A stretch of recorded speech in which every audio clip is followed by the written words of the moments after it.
Wahabi itu kurang ajar, Wahabi itu setan alas, Wahabi itu ya macam-macam pokoknya.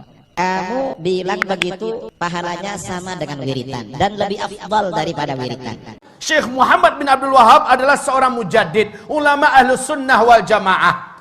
Syekh Muhammad bin Abdul Wahab adalah seorang mujaddid, ulama Ahlus Sunnah wal Jamaah.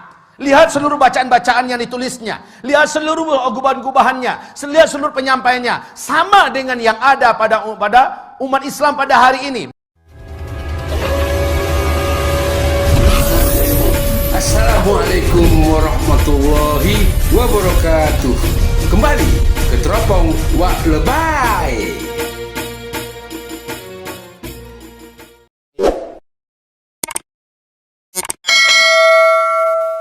Bismillahirrahmanirrahim. Allahumma sholli ala Muhammad wa ala ali Muhammad. Alhamdulillahirabbil alamin. Saudaraku seiman seislam, semanhat, salafiyun, Ahlus Sunnah wal Jamaah secara konsekuensi. Mulut mengatakan Ahlus Sunnah, perbuatan menunjukkan, memperlihatkan bahwa kita bercinta, mengikut Rasulullah Sallallahu Alaihi Wasallam, Muhammad bin Abdullah bin Abdul Muthalib bin Hashim bin Abdul Manaf. Saudaraku seiman semanhat salaf, kuat dugaan saya dengan tumbuh suburnya, berkembangnya ajaran-ajaran Rasulullah Sallallahu Alaihi Wasallam di negeri Nusantara ini, membuat banyak tokoh-tokoh besar ahli bid'ah gelisah karena mereka khawatir, takut kehilangan santri-santrinya. Mereka was-was pondok pesantren yang mereka bangun akan menjadi sepi, sebab orang-orang tua wali murid pada cerdas memilih untuk menyekolahkan anaknya ke madrasah-madrasah pondok pesantren salafus soleh.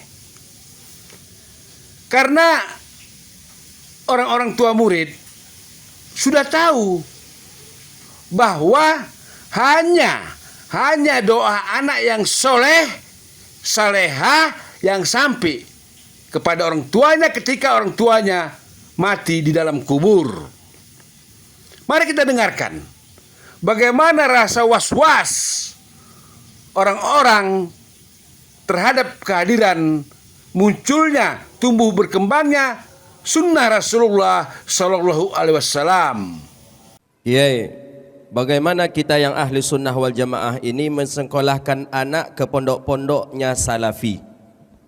Hukumnya haram, nggak boleh. Pertegas lagi ya. Jadi menyekolahkan anak-anak ke lembaga-lembaga di luar Ahlus Sunnah wal Jamaah itu hukumnya haram. Mengapa? Berarti nanti menyerahkan anaknya untuk menjadi pengikut aliran sesat, menjadi pengikut aliran tidak benar. Karenanya segera bertaubat, cabut dan pindah ke sekolah Ahlus Sunnah wal Jamaah itu. Dan saudara-saudara perlu tahu, muridnya Ahlus Sunnah wal Jamaah dijamin lebih cerdas daripada muridnya Wahabi. Wahabi itu kurang ajar, Wahabi itu setan alas, Wahabi itu ya macam-macam pokoknya. Kamu bilang begitu pahalanya sama dengan wiritan dan lebih afdal daripada wiritan. Terkadang timbul pertanyaan, mengapa mereka begitu rajin, penuh semangat meneriakkan Wahabi, Wahabi? Ada apa ini? Ada apa? Apakah ini bisa dikatakan teknik adu domba sesama umat Islam? Agar umat Islam di negeri ini terpecah belah? Apakah ada tangan-tangan lain di luar Indonesia yang bermain? Pertanyaan itu terus menyelimuti, menghantui pikiran. Kenapa mereka begitu anti Wahabi? Kalau kita tarik jauh ke belakang, membuka sejarah perjalanan para ulama, siapa Wahabi itu? Yang aku tahu Wahabi itu ada dua, satu di Maroko, satu di Madinah. Dan kehadiran Syekh Muhammad bin Abdul Wahab sangat dibenci oleh orang-orang Syiah Kuburiyun. Apakah dendam Syiah itu terus sampai sekarang ini terjadi? Mari kita dengarkan penjelasan dari ulama poros Nabi. Kenapa mereka begitu gencar membenci, menghina, menghujat, mencela Syekh Muhammad Abdul Wahab? Wahabi, Wahabi, Wahabi. Apa sebenarnya ini? Ada apa di balik perkataan-perkataan mereka? Apakah ada dalangnya? Hanya Allah yang Maha tahu. Rasulullah bersabda sallallahu alaihi wasallam, "Inna ad-din la ya'rizu ila al-hijazi kama ta'rizul hayyah ila juhriha." Sesungguhnya agama ini pada akhirnya nanti akan kembali berpusat dan berfokus kepada Hijaz, sebagaimana berpusatnya dan berkutatnya ular di dalam lubangnya. Hijaz itu adalah Makkah, Madinah, Taif. Ini yang Hijaz. Di zaman-zaman fitnah, Islam akan kembali berkutat atau berkonsentrasi di Hijaz. Dan ini sekarang difitnah sebagai Wahabi-Wahabi.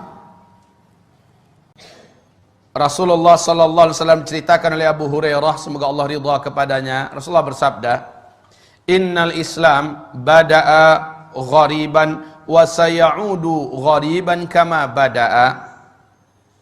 Islam mula-mula datang, dia adalah aneh, dikucilkan dan tidak diterima.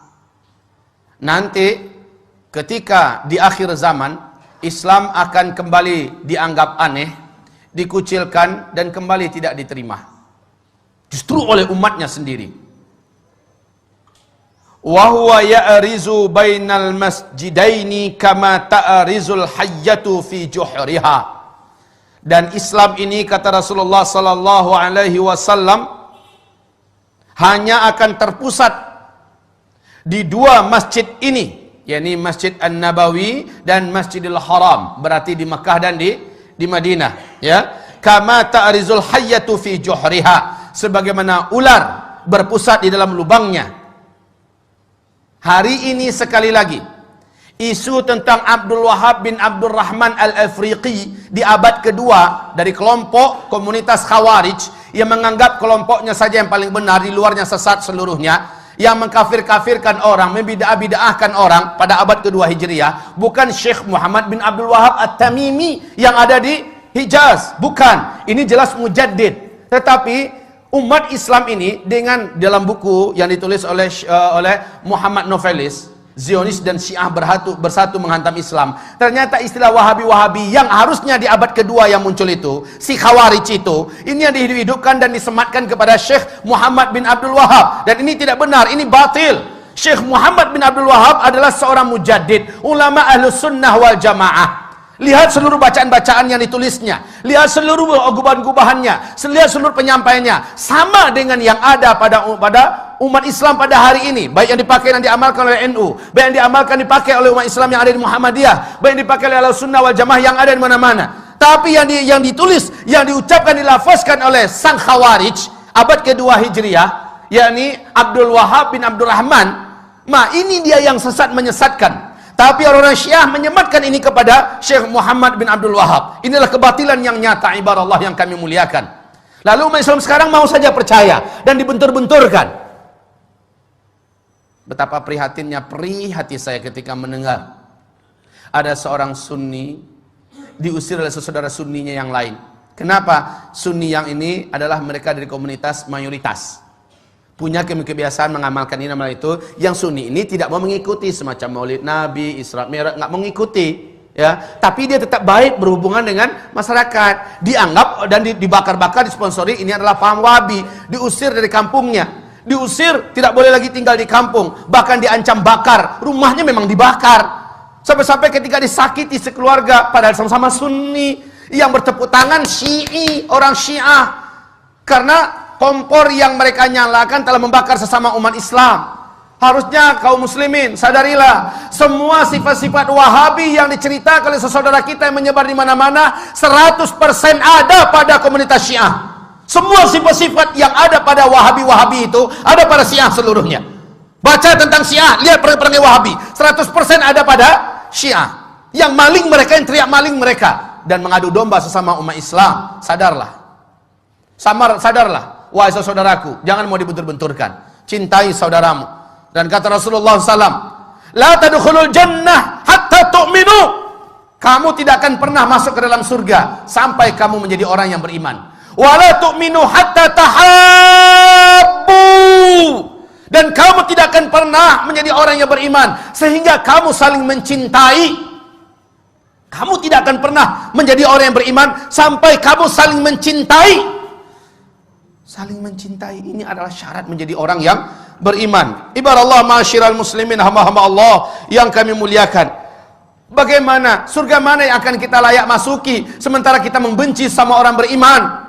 Surga mana yang pantas kita masuki? Padahal yang pantas menjadi ahli surga hanyalah orang yang beriman. Dan kamu tidak akan sampai dan tidak akan pernah menjadi orang yang beriman sampai kamu mencintai sesama saudara kamu.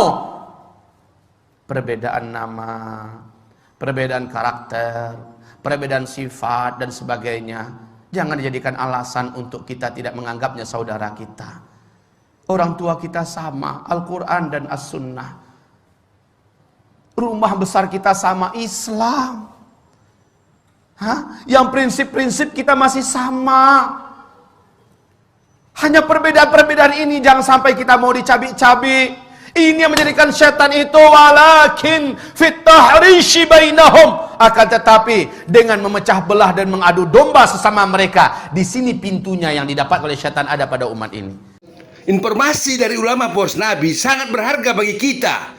Musuh kita adalah Syiah. Saudaraku seiman seislam, mari kita bersatu padu. Mari kita bersatu padu. Jangan sampai kita terpecah belah hanya karena masalah sepele. Wassalamualaikum warahmatullahi wabarakatuh. Alhamdulillahi rabbil alamin.